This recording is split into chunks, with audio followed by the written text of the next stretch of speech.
हाय hello welcome back. So बच्चों, किसी homogeneous equation अगर हमारे पास ऑर्डिनरी डिफरेंशियल इक्वेशन है, होमोजीनियस फॉर्म की है, तो उसका जो सोल्यूशन होगा वो कॉम्प्लीमेंट्री फंक्शन होगा। ये हम लोगों ने पिछले क्लासेस में देख लिया था। मैंने आपको डिफरेंट केसेस बताए थे कि किस किस तरह के केस होते हैं जब हमारे कॉम्प्लीमेंट्री फंक्शन डिफरेंट होते हैं। हमारे रूट क्या क्या होता है, हमारे रूट सेम, हमारे रूट रियल हों, हमारे रूट रियल हों, आइडेंटिकल हों, हमारे रूट कॉम्प्लेक्स फॉर्म के हों, हमारे शर्ड रूट्स हों, मतलब अंडर रूट वाले रूट हों जिसमें हाइपरबोलिक किस्म के सोल्यूशन आते हैं।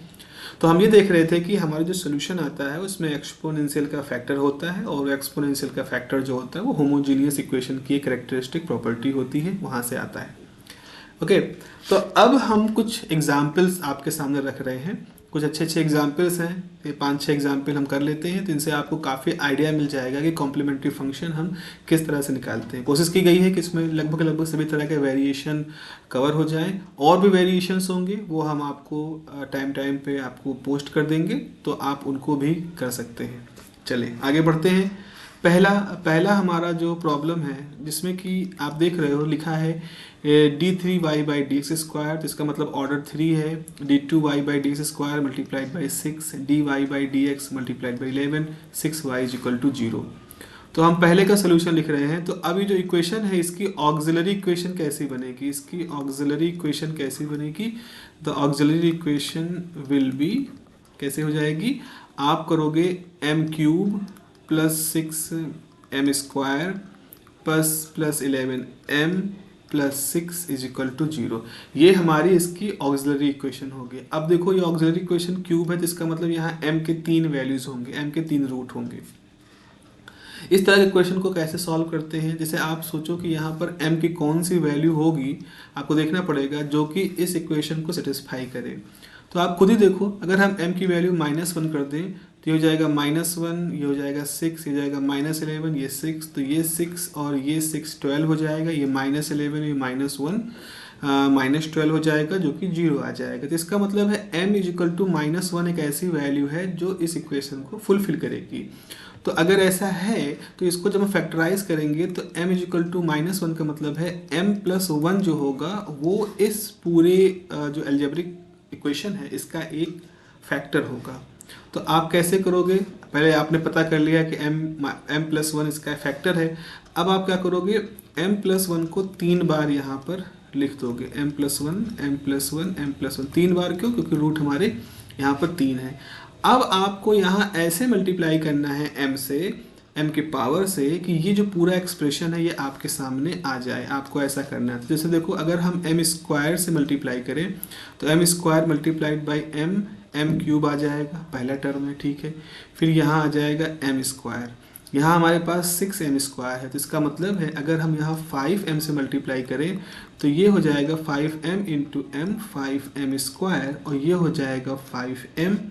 यहाँ पर तो यहाँ पर 11 है, तो अगर हम यहाँ 6 से मल्टीप्लाई करें ये हो जाएगा 6m प्लस 6। तो आप देखो, m³ पहला टर्म दिख रहा है, उसके बाद 5 और 6 6m² दूसरा दिख रहा है, 6 5 11 11m तीसरा दिख रहा है। तो हमारे पास एक्सप्रेशन कैसे आएगा? आपके पास m+1 तो था ही सब में common, just let me change the colour. अगर आपके पास m+1 सब में कॉमन था तो बाहर निकल आएगा, और यहाँ बचेगा m² प्लस 5m प्लस 6, और ये सब किसके बराबर है? 0। तो हम क्या कर रहे हैं? हम इसका फैक्टराइजेशन का ये एक तरीका कर रहे हैं।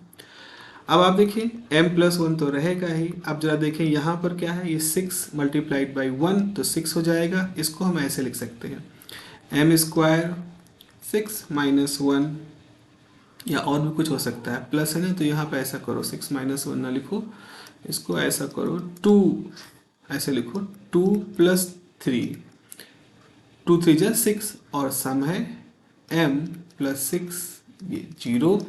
कुछ आपको पुराना एक आ रहा होगा याद, कैसे आपने फैक्टराइजेशन करना सीखा था। तो m² 2m plus 3m plus 6, just चलो यहाँ ब्रैकेट है, ये हो जाएगा m+1, यहाँ आ जाएगा m, तो ये m+2 प्लस 3m+2, और यहाँ से क्या हो जाएगा, m+2 कॉमन, तो आपके पास हो जाएगा, जस्ट इसको मैं यहाँ लिख देता हूँ, इस तरफ, तो ये हो जाएगा m+1 m+2 m+3 is equal to 0। तो ये आपका फैक्टराइजेशन हो गया। तो इस तरह से आपने देखा कि जो पूरा एक्सिलरी इक्वेशन थी, होमोजेनियस इक्वेशन थी, इसको अगर हम फैक्टर के फॉर्म में लिखें तो इस तरह लिख सकते हैं। जैसा कि हम लोगों ने अलजेब्रा की फर्स्ट थ्योरम की बात की थी कि आपके पास कोई भी इस तरह का एक्सप्रेशन होता है, अलजेब्रिक एक्सप्रेशन, तो उसको आप फैक्टराइज करके इस तरह से लिख सकते हैं। सो द रूट्स आर, तो अगर रूट्स हम कहें, सो द रूट्स आर, कौन कौन से रूट होंगे बच्चों? एक तो जैसे m, अब क्या होगा, m+1 को 0 बराबर रखोगे तो m की वैल्यू आ जाएगी -1, ठीक है। इसको 0 बराबर रखोगे तो आ जाएगी -2, इसको 0 बराबर रखोगे आ जाएगी -3। तो 3 रूट्स आपके पास आ गए, -1 -2 -3। तो सोल्यूशन क्या हो जाएगा, सारे रूट्स हैं तो c1 कांस्टेंट e की पावर 1 टाइम x, क्योंकि यहाँ पर डिपेंडेंट वेरिएबल आप इंडिपेंडेंट वेरिएबल x था। फिर c2 e की power -2x plus c3 e की पावर -3x। तो बच्चों इस तरह से हमारी पूरी की पूरी इक्वेशन का सोल्यूशन निकल आएगा। तो देखा आपने किस तरह से हम ऑक्सिलरी इक्वेशन बना करके उसका सोल्यूशन निकाल सकते हैं। चलिए दूसरे क्वेश्चन की तरफ बढ़ते हैं। दूसरा क्वेश्चन भी वैसा ही है, क्यूब है 3 टाइम ये है 3 टाइम ये है प्लस, ठीक है। कोशिश करिएगा आप इसको अपने आप से खुद से सॉल्व करने की, और उसका जो भी आंसर आपके पास जो रूट्स आएंगे, जस्ट रूट इस इक्वेशन के जो रूट आए आप उसको एक बार कमेंट बॉक्स में लिख दीजिएगा कि रूट -1 -2 -3 आ रहे हैं या 1 1 1 2 2 2 जैसे भी आ रहे हैं, आप वो रूट्स यहाँ पर लिख दीजिएगा। बहुत ही क्या करें, इसको करवा ही देते हैं, बड़ा इंटरेस्टिंग सा रूट आता है इसका। चलो इसको करवा देते हैं आपको। तो क्या होगा, इसकी इक्वेशन बनेगी m³ + 3m² + 3m+1। तो आपके पास ये जो इक्वेशन है इसके रूट क्या क्या, इसकी ऑक्सिलरी इक्वेशन कैसे बनेगी? इसकी ऑक्सिलरी इक्वेशन बनेगी m³ + 3m² + 3m+1 is equal to 0। यही है, 1 है कि 2 है? 1 है, 3, हाँ ठीक है 1 है। ये हो गई हमारी इक्वेशन। तो चलो भाई इसको सॉल्व करते हैं। जरा देखिए इसमें m की वैल्यू क्या एग्जिस्ट करेगी। अगर हम m-1 रख दें तो क्या हो जाएगा, यहाँ से हो जाएगा -1, यहाँ से हो जाएगा 3, यहाँ से हो जाएगा -3, यहाँ से हो जाएगा 1। तो ये माइनस इसको कैंसिल कर देगा, हाँ ठीक है। तो ये इसको सेटिस्फाई कर रहा है, यानी कि m+1 जो होगा वो इसका फैक्टर होगा। तो ठीक है, m+1 को हम यहाँ 3 बार लिख लेते जैसा पहले किया था। m+1 को हमने यहाँ पर 3 बार लिख लिया। अब हम किससे मल्टीप्लाई करें, m² से मल्टीप्लाई करें। इससे क्या होगा, m³ आ जाएगा प्लस m²। ओके, फिर इसमें हम 2m से मल्टीप्लाई करें तो ये हो जाएगा 2m² प्लस 2m। फिर हम इसमें 1 से मल्टीप्लाई करें तो जाएगा m+1। इससे क्या होगा, m³ है, ठीक है, 3 + 2 + 1 3, ये टर्म आ गया, 2 1 3, ठीक है। तो हमारे पास क्या फैक्टर के लिए कैसे आ जाएगा, m+1 एक फैक्टर होगा और दूसरा हो जाएगा m² + 2m+1 और ये 0 के बराबर। जरा इसको देखो, ये क्या आएगा, ये है a² + 2ab + b²।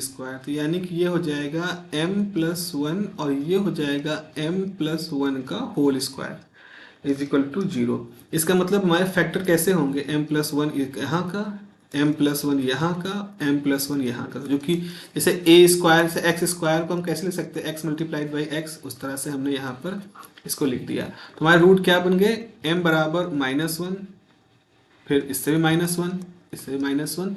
अब ये तीनों आइडेंटिकल रूट बन गए, है ना, एक बड़ा बढ़िया सा केस आ गया, तीनों रूट है, -1 है। सोल्यूशन कैसे होगा, याद करो, इसका सोल्यूशन ऐसे होगा, c1 c2x + c3x² e की power -x। This is the solution. कैसे आया, क्योंकि 3 रूट हैं, तीनों एक जैसे हैं, आइडेंटिकल रूट्स हैं। और आइडेंटिकल रूट जब हमारे पास होते हैं तो हम ब्रैकेट में c1 c2 cx लिख करके और जो भी रूट है उसको x के साथ, जो इंडिपेंडेंट वेरिएबल उसके साथ मल्टीप्लाई करके यहाँ लिख देते हैं। इससे क्या हुआ, हमारी ऑर्डर 3 है और हमारे पास 3 कांस्टेंट है, तो हमारा सोल्यूशन भी 3 ऑर्डर का है, 3 टर्म्स का है, और हमारी इक्वेशन भी 3 ऑर्डर की है। तो सब कुछ सही लग रहा है, कोई भी इसमें यहाँ पर दिक्कत नहीं। I hope you are following the logic. Now let us move to the next question. Next question का ऑक्सिलरी इक्वेशन क्या बनेगा, m4 - 5m² + 4। कैसे होगा, जस्ट हमारे पास होगा इक्वेशन नंबर 3। इक्वेशन नंबर 3 का ऑक्सिलरी इक्वेशन कैसे बनेगा, m4 minus 5m² plus 4 is equal to 0। एक बार जरा देख लें फिर इससे कहीं गड़बड़ ना हो जाए। +4 -5m² प्लस 4 -5m² प्लस 4, ठीक है, ये हमारी इक्वेशन बन गई है। अब देखो इस इक्वेशन को अगर हम ऐसे लिखना चाहें तो ये कुछ ऐसा है कि m² plus square minus 5m² plus 4, ये इस तरह की इक्वेशन लग रही है। तो अगर हम m² को कोई मान लो a मान लेते हैं तो ये a² माइनस 5a प्लस 4 इस तरह की इक्वेशन है। अब इस तरह की इक्वेशन को हम सॉल्व कैसे कर सकते हैं, 4 है तो ऐसा लिखोगे a² माइनस, अब 4 कैसे आएगा, 4 ऐसे आएगा कि 4 1 जा 4 और 4 plus 1 5, a plus 4 is equal to 0। तो यहाँ आ जाएगा a² minus 4a minus a plus 4 is equal to 0। तो a बाहर ले लोगे तो a माइनस 4 माइनस बाहर ले लोगे तो a माइनस 4 0। तो यह हो जाएगा a माइनस 4 और हो जाएगा a minus 1 is equal to 0, यानी लिखोगे m² माइनस 4 और यहाँ लिखोगे m² माइनस 1 0। ये ऐसे लिखा जा सकता है m² माइनस 2 का स्क्वायर, ये पहला वाला, और दूसरे वाले लिख सकते हो m² माइनस 1 का स्क्वायर। तो इसका फैक्टर क्या होगा, पहले ब्रैकेट में m प्लस 2, दूसरे में m माइनस 2, तीसरे ब्रैकेट में m प्लस 1 और फिर m माइनस 1, तो 4, ठीक है। यहाँ ऑर्डर 4 है तो 4 रूट आएंगे। रूट कौन कौन से आएंगे, m minus 2, m plus 2, m minus 1, m plus 1। So equation कैसे बन जाएगी, y1 बराबर c1 e की power minus 2x, c2 e की power plus 2x, c3 e की power minus x, c4 e की पावर x। तो इस तरह से हमारे ये 4 सोल्यूशन यहाँ पर आ जाएंगे। दिस इज द वे हम इसको सॉल्व कर सकते हैं। चलो भाई, अब कौन सी इक्वेशन है हमारे पास, इक्वेशन आ गई, अब हम क्वेश्चन आ गया 4 में क्या है, 4 तो कंपेरेटिवली सिंपल है मेरे ख्याल से, ऐसा तो कोई ट्रिकी नहीं होना चाहिए। ये कैसा हो जाएगा, m² minus 3m plus 2 is equal to 0। तो ठीक है, 2 1 जो 2 है तो 2 प्लस 1 हो जाएगा। ये तो इसको तो ये बेमतलब में आ गई, ये तो आप कर लोगे। ये इक्वेशन कैसी है, m² प्लस 31m प्लस 240। अच्छा चलो इसको कर ले, थोड़ा सा ये ऐसे है। हम सेकेंड लास्ट इक्वेशन कर रहे हैं, तो सेकेंड लास्ट इक्वेशन जो है उसकी ऑक्सिलरी इक्वेशन क्या होगी, जस्ट इसको मैं यहाँ से डिब्बा बंद कर दे रहा हूँ। m² plus 31m plus 240 is equal to 0। भैया ये हमारी ऑक्सिलरी इक्वेशन बन गई है। तो ऐसा करते हैं 240 का फैक्टर करते हैं, ये तो तरीका है ना, इसको फैक्टर करेंगे तो ये हो जाएगा 2 120, ये हो जाएगा 60, ये हो जाएगा 30, ये हो जाएगा 15, ये हो जाएगा 5, ये हो जाएगा 5 1। तो हमारे फैक्टर कौन से हो गए, ये फैक्टर है और ये फैक्टर। जरा देखें दो, अब हम ऐसा करते हैं 2 दूनी 4, 2 दूनी 4 8, 8 इधर कर दें और 5 दूनी 10, 10 3 30। तो 8 और 30 एक पेयर ले, 8 और 30 ना घट के 31 होंगे ना जोड़ के 31 होंगे। तो हम कर दें 2 दूनी 4, 4 दूनी 8, 8 8 दूनी 16। तो एक कर लें 16 और एक कर दें 15। तो 16 गुणे 15 240 तो होगा क्योंकि उसकी फैक्टर है, लेकिन 16 15 15 30 31, हाँ ये जुड़ के 31 आ जाएंगे। तो ये हो जाएगा m² प्लस 15 प्लस 16 m 240 बराबर 0। तो m² 15m plus 16m plus 240 0। तो m बराबर m plus 15 plus 16 m plus 15 0। तो m प्लस 15 इधर हो जाएगा, m प्लस 16 इधर हो जाएगा।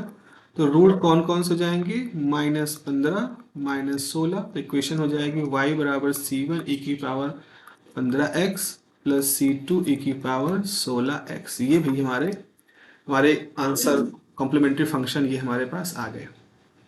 चलो आखिरी सवाल हम लोग करते हैं। आखिरी सवाल आ गए हम डी की D D D 4y dx square plus 4y। अच्छा अच्छा अच्छा अच्छा अच्छा अच्छा अच्छा।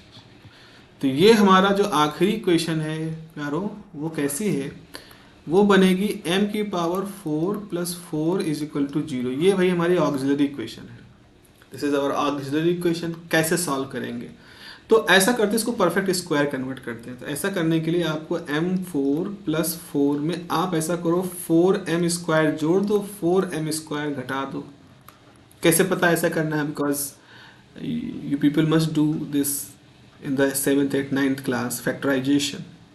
नहीं याद आ रहा तो एक बार प्लीज़ इसको जाकर रिवाइज कर लो। खुद से रिवाइज करोगे तो भी होगा। देखो हम एज अ टीचर कितना भी आपको समझा दें, you can't learn math until खुद से ना करो। ये बिल्कुल वैसा है, आप 1000 वीडियो तैराकी के सीख लो, देख लो, 1000 वीडियो साइकिल चलाने के सीख लो, 10,000 वीडियो बॉडी बिल्डिंग के देख लो, लेकिन देखने मात्र से आप ना बॉडी बिल्डर बन पाओगे, ना साइकिलिस्ट बन पाओगे, ना तैराकी सीख पाओगे। तैरना तब सीखोगे जब खुद पानी में उतर के तुम्हारी सांस फूलेगी, तब साइकिल तब सीखोगे जब चला चला के गिरोगे, घुटने छिलेंगे, कोहनी छिलेगी, टिडबैक का इंजेक्शन लगेगा, तब सीखोगे। समझे? इसी तरह से बॉडी बिल्डिंग तभी सीख पाओगे जब जाओगे, लोहा उठा उठा के पटकोगे, शरीर दुखेगा, पैरासीटामोल खाओगे, फिर करोगे, तब तुम बॉडी बिल्डिंग सीख पाओगे। तो you have to take the pen. आप घुटने छिलने से डरते हो, साइकिल नहीं सीख पाओगे, सांस फूलने से डरते हो, तैराकी नहीं सीख पाओगे, शरीर के दर्द से डरते हो तो बॉडी बिल्डिंग नहीं कर पाओगे। वैसे ही मैथ को आप किसी के द्वारा करता हुआ देख के, हो सकता है आपको एंजॉय लगे, हो सकता है आपको कुछ भी, जैसा भी आपके अंदर फीलिंग है, but you can't learn mathematics. This is the fact. Even कोई भी साइंस, कितना भी अच्छा विद्वान हो, कितना भी अच्छा टीचर हो, कितना भी अच्छा पढ़ा रहा हो, वो अच्छा इसलिए पढ़ा, आपको उसका पढ़ाना अच्छा इसलिए लग रहा है क्योंकि वो एक वेल रिहर्स्ड है, उसकी उससे बहुत अच्छी रिहर्सल है, वो शायद कई सालों से वो करता आया है, या हो सकता है उस वीडियो पे आने से पहले उसने कई घंटे उस पर रिहर्स किया है। That is possible, that is there is no, कोई बुराई नहीं है। बट आपको जब ये फील हुआ कि अरे ये तो बहुत अच्छा है, बड़ा आसान, कितने आसानी से करते चले जा रहे हैं, तो आप खुद करके देखो ना। तो you can't learn mathematics without practice. There is no any other shortcut.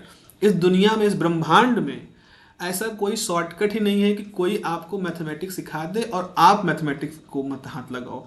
आप 10,000 वीडियो देख लो, टीचर आपको बता रहा है तरह तरह से, आपको लग रहा है अरे हाँ बहुत अच्छा है, बहुत अच्छा है, अच्छा तो है, बट वो आपके कैपेसिटी में नहीं जाएगा जब तक कि आप उसको खुद से नहीं एक्सरसाइज कर पा रहे हो। तो जस्ट डू इट।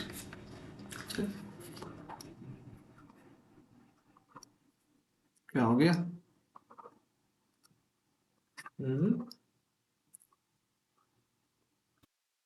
इतनी कहानी सुनाई कि ये रुक गया।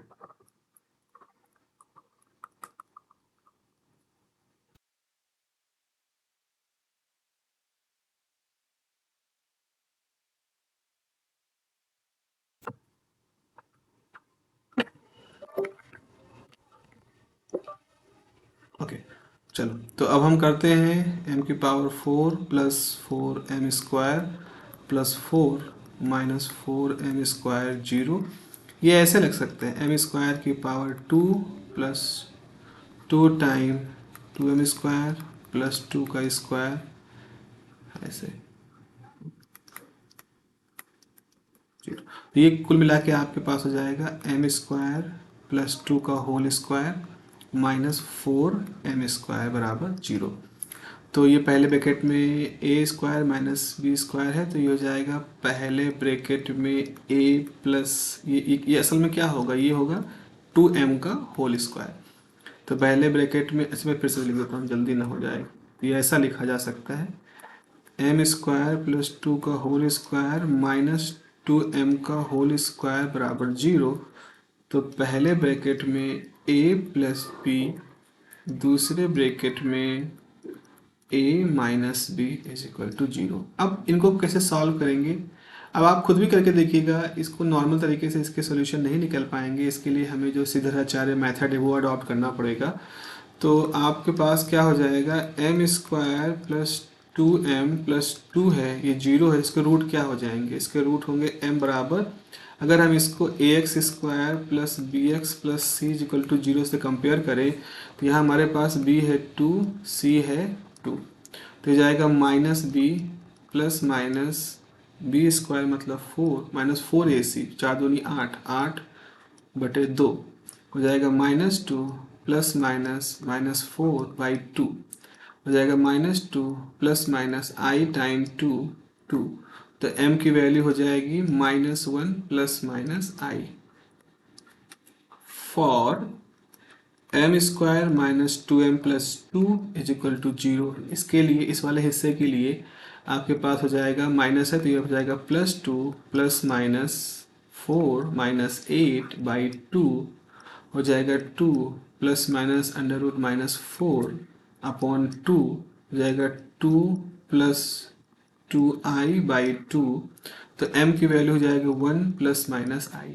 अब देखो ये ऐसे है, अल्फ़ा प्लस माइनस आई बीटा ऐसे है, तो अल्फ़ा की वैल्यू 1 है, बीटा की वैल्यू 1 है, तो सोल्यूशन कैसे होगा, पहले वाले जो ये दो रूट है इनके लिए सोल्यूशन होगा e की पावर -1, क्योंकि e की पावर अल्फ़ा एक्स होती है, -1 इंटू एक्स, क्योंकि यहाँ पर इंडिपेंडेंट वेरिएबल x होगा, ब्रैकेट में c1 कॉस बीटा एक्स, तो बीटा है 1x plus c2 sign x, इधर हो जाएगा e की पावर प्लस x जब होगा हो जाएगा c3 कॉस, दूसरे वाले केस में तो यहाँ पर e की पावर 1 होगी, यहाँ -1 थी, यहाँ 1 होगी, बाकी cos x plus c4 sine x। तो इस तरह से हमारा ये कंप्लीट सॉल्यूशन आपके सामने आ जाएगा, e की पावर x ये पूरा ब्रैकेट में, फिर e की power plus x c3 cos x plus c4 sine x ये पूरा ब्रैकेट में। तो इस तरह से बच्चों हमारे पास इस तरह से ये चार हमने जो इक्वेशन सॉल्व की हैं, ये कुछ अच्छे इक्वेशंस हैं जिनसे कि हम कॉम्प्लीमेंट्री फंक्शन का आइडिया सीख सकते हैं। इसके अलावा आपके पास जो किताबें हैं, जो भी आप किताब खरीदे हो जिसको कि आपके कॉलेज में आपको बताया गया है, उसके अंदर बहुत सारी एक्सरसाइजेज होंगी, उनको भी सॉल्व करो और उनको भी खुद से लगाओ। जैसा कि मैंने बताया है, you have to do it on yourself. अगर आपको डर लगता है तो करना शुरू कर दो। डर से जीतने का केवल यही तरीका है कि आप जितनी जल्दी हो सके उस जगह पर इन्वॉल्व हो जाओ, उस काम को करने में इन्वॉल्व हो जाओ, और समय आपके साथ आपका डर ख़त्म करता जाएगा और आपकी प्रोफिशिएंसी जो है वो बढ़ती जाएगी। चलिए, बेस्ट ऑफ लक, अपना ध्यान रखिए, have a nice day, take care, bye bye.